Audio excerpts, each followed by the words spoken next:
Está montada ya. Bueno, bienvenidos, muchísimas gracias por acompañarnos esta mañana y gracias a los organizadores. Esta actividad ha sido de todo un éxito.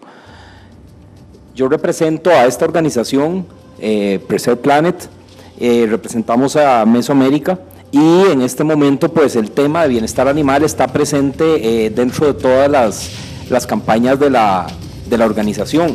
Sabemos que se trata de un tema fundamental realmente dentro de todas nuestras campañas y por supuesto que estamos dispuestos a colaborar en todo lo que podamos para que esta nueva legislación sea realmente exitosa.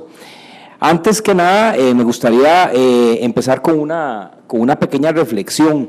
Es importante que conozcamos que estamos en la era de la información.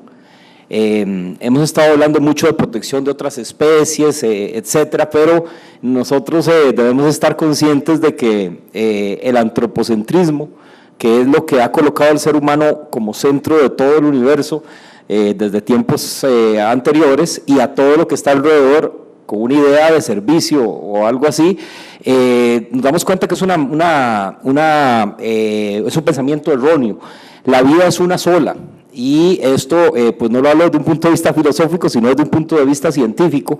Realmente podemos encontrar o podemos rastrear a través del ADN toda esta familiaridad que tenemos.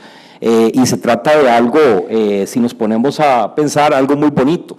La evolución es, sin lugar a dudas, el espectáculo más lindo del que existe, ¿verdad?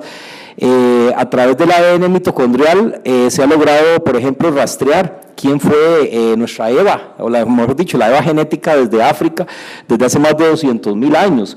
Pero ahora estamos yendo más lejos todavía, en el sentido de que podemos entender realmente esta relación que existe y podemos empezar a aplicar lo que se llama el biocentrismo, que es una forma, como quien dice, más adecuada, porque sabemos que si no lo hacemos de esa forma, la misma naturaleza, nosotros somos huéspedes nada más, digamos, de esta gran nave espacial que se llama Tierra, y si los huéspedes se comportan mal, pues van a ser desahuciados y van a terminar extinguiéndose. Esa es la ley de la naturaleza, de tantas que han existido, como dijo un colega al principio, la cantidad de especies que existen. Nosotros estamos encaramados apenas en una de las ramitas de ese gran árbol, ¿verdad? Para entrar un poco en materia, yo quisiera recalcar este tema que se las trae, porque el desarrollo, digamos, y la investigación, el conocimiento humano va a un ritmo tan acelerado que muchas veces no nos estamos dando ni cuenta de eso. Yo siempre digo que una forma interesante de verlo es a través de los dispositivos electrónicos, que a veces vemos que se actualizan y el teléfono aparece con funciones nuevas que no conocíamos, y bueno, eso no tiene, digamos, ninguna peculiaridad, más que en este momento estamos, como vemos ahí en esos gráficos, en 1945 la información se duplicaba cada 25 años y ha ido creciendo exponencialmente, tanto así que llegará el momento en que cada 11 horas se va a duplicar todo el conocimiento de la humanidad. Imagínense lo que significa eso. Quiere decir que un estudiante cuando se gradúa en la tarde quizás ya mucha de esa información es obsoleta. ¿Y de qué está sirviendo todo esto? Bueno, démonos cuenta que a través, digamos, de precisamente la comunicación es que se pueden hacer muchas cosas. Como es algo tan nuevo, quizás mucha gente todavía no lo ha asimilado, pero las redes sociales tienen una función fundamental en lo que es, digamos, toda la denuncia y también la búsqueda, digamos, de soluciones ante estos delitos que aparezcan.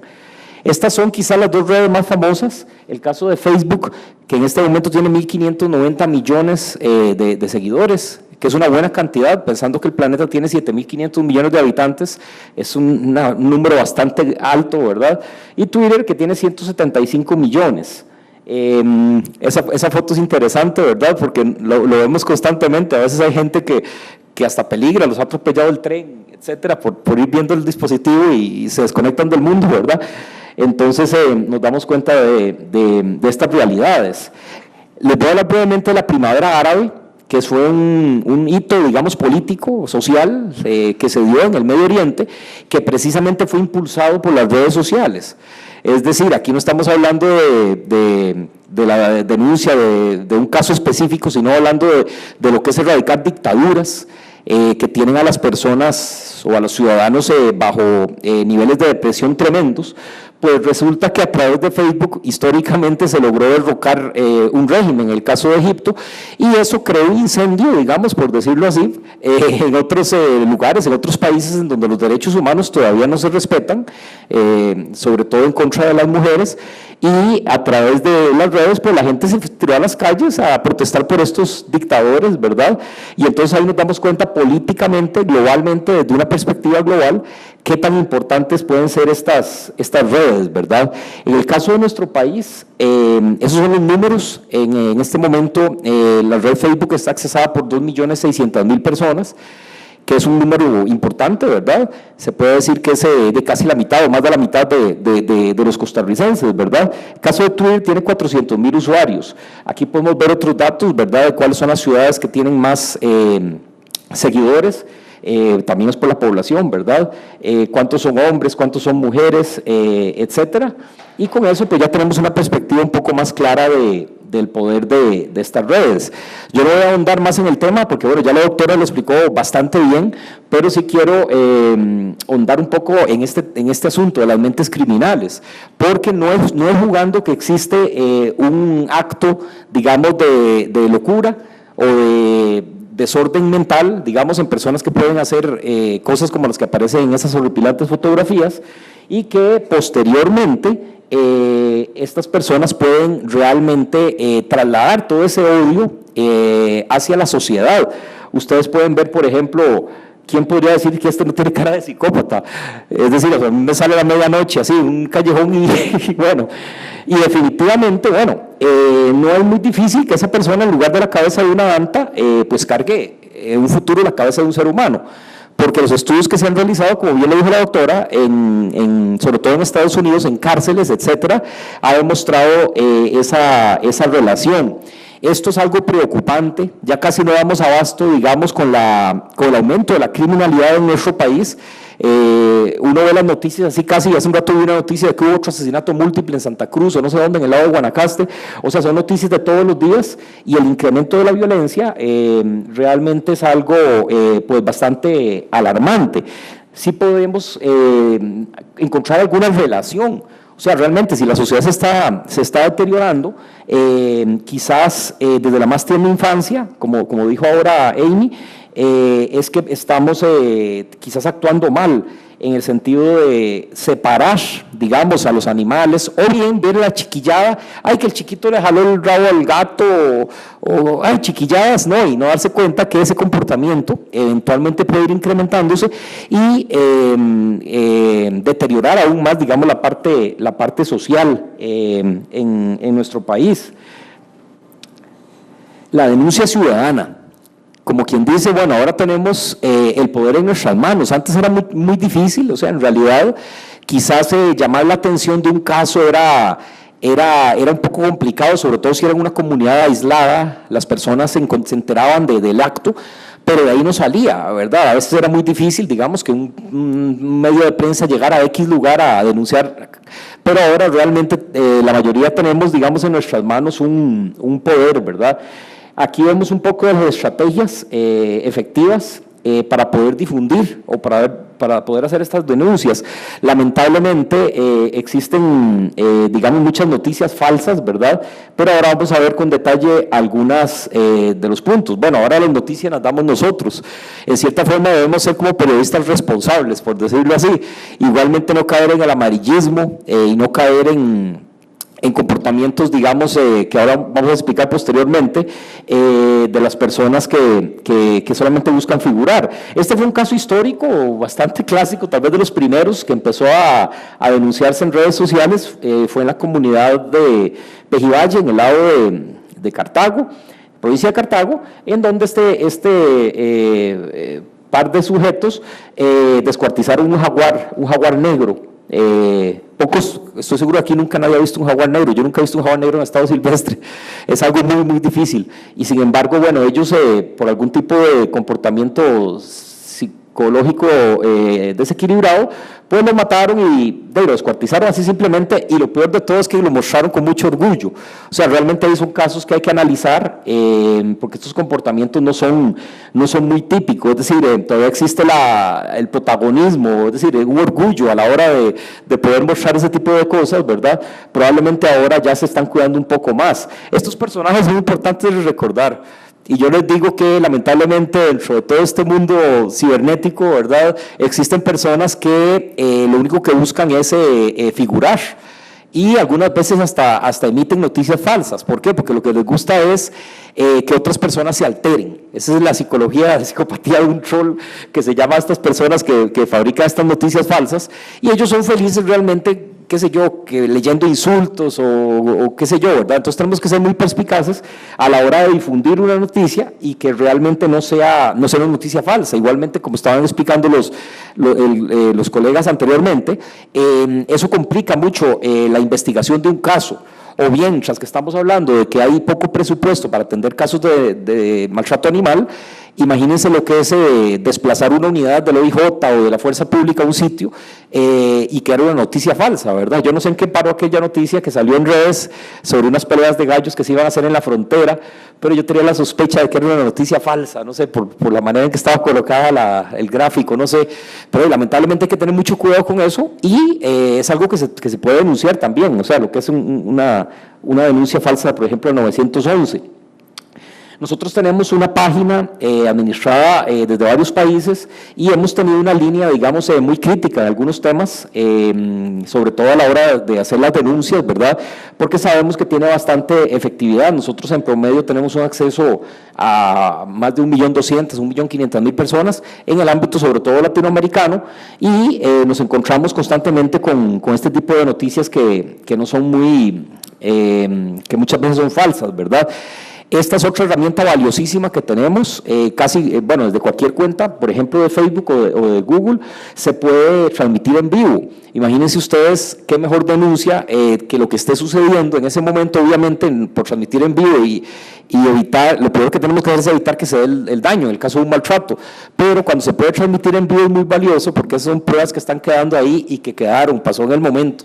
Nadie puede pensar que fue un montaje, etcétera, y eso va a ser muy valioso, por ejemplo, a la hora de buscar los culpables de algún delito. El comercial que hago en este momento, recuerden que se filma así y no así. Muchas personas cometen el error de filmar así y, bueno, eso se ve a nivel global y todo, para que la pantalla se pueda, digamos, captar en su totalidad. Es mejor ver el teléfono de forma horizontal. Estos son casos típicos, digamos, de cacería, ¿verdad?, que son casos más difíciles de corroborar. Por ejemplo, estos en el Parque Nacional Corcovado, lamentablemente, cacería de dantas, tráfico de especies silvestres. Son casos, son delitos en cierta forma, ¿verdad? Y parte del problema de tener mascotas que no debemos tener. En este caso, por ejemplo, los animales domésticos son los animales que debemos tener en nuestras casas, y nunca animales silvestres. Si alguno tiene un animal silvestre, pues lamentablemente ya su reintroducción es bastante compleja al medio, y lo recomendable es que una vez que mueran, nunca volver a tener un animal silvestre, ¿verdad? Son delitos relacionados también con vida silvestre, ¿verdad? El caso del consumo de huevos de tortuga. Son muchos los casos, ¿verdad? Pero nosotros tenemos que estar muy conscientes de que estas situaciones ahora pues van a ser castigadas, y de esa forma ya estamos aportando acciones y soluciones ante esta situación. Realmente es muy importante, aunque no nos hayamos percatado desde adentro, por decirlo así, pero la noticia de la aprobación de esta nueva legislación le ha dado la vuelta al mundo, y somos un país ejemplar en ese sentido, como fuimos también casi uno de los primeros países del planeta que erradicó la cacería deportiva. En este momento hay países desarrollados, ¿verdad?, que la práctica de la cacería sigue siendo común, pero nosotros ya dimos ese paso desde hace bastante tiempo con la aprobación de la ley de vida silvestre, en donde se declara ilegal la cacería deportiva, ¿verdad? El lema de nuestra organización es el poder de uno, y fácilmente podemos entenderlo desde las acciones que hagamos en lo individual. cosas sencillas, no son cosas tan complejas, pero que a la hora de colectivizarlas realmente se logran buenos resultados, ¿verdad? Un poco de reflexiones finales, ¿verdad? Que ya de esto se ha hablado anteriormente, que no quiero repetirlo, ahondar, pero el caso de la ética. O sea, realmente tenemos que tener ética en lo personal, pero también tenemos que exigir ética con las personas que pretenden dirigir a nuestro país desde puestos políticos. Yo lo digo así sin ningún temor. El caso, por ejemplo, del boicot que sufrió este proyecto de parte del señor Otto Guevara Gut fue algo nefasto. Fue algo nefasto y nos dimos claramente de sus malas intenciones, ¿verdad?, para con el país, y sin embargo ahora va a estar en una papeleta. De nosotros va a depender elegir a este tipo de personas que van a ir, digamos, en contra del desarrollo del país, o si buscamos realmente alternativas de personas que tengan ética y que quieran llevar a nuestro país hacia un mejor futuro, ¿verdad? Este es el emblema de Aura, en donde muchas organizaciones estamos unidas, Asociaciones Unidas por el Rescate de los Animales, que promueve directamente la tenencia de animales domésticos en lugar de animales silvestres como mascotas. Esa casi es la lámina final, un poco controversial, pero no puedo dejar de emitir esta información. No paguen por animales. Yo sé que tal vez aquí le voy a caer un poco mal a alguna que otra persona, pero lo digo así. No es posible que alguien pague 200.000 colones, 300.000 colones por un perro. Un día estuve en una veterinaria, casi me desmayo, una chiquita llegó y preguntó, un chihuahua costaba 250.000 colones, cuando tenemos una gran necesidad en las calles, una gran cantidad de animales abandonados, y es algo que pues tenemos que cambiar. Es decir, no es que todos los animales son iguales, para mí los perros de raza o no de raza, pero a la hora de adoptar pensemos en la alternativa de un refugio. O sea, el racismo siempre ha traído problemas, y como lo ve esa imagen, así que ahora el racismo entre animales pues también es algo que debemos ir buscando. Vean qué interesantes esos casos que han hecho colegas de otras organizaciones, que es precisamente en zonas de riesgo social, el caso de la Carpio, en donde han empezado a capacitar, digamos, sobre todo a los niños en querer a los animales, y estos niños, estas niñas, en un futuro van a ser seres humanos, ciudadanos de bien, no van a ser ciudadanos que se van a meter en pandillas o van a empezar a cometer delitos, como está ocurriendo ahora, precisamente por esa estrategia de haberles creado esa ideología de respeto hacia las demás especies, ¿verdad? Estas son las palabras que yo les traía esta mañana. Agradezco mucho la atención y les invito a que sigan a nuestra organización y que igualmente sigamos luchando por una mejor Costa Rica en el futuro. Muchas gracias.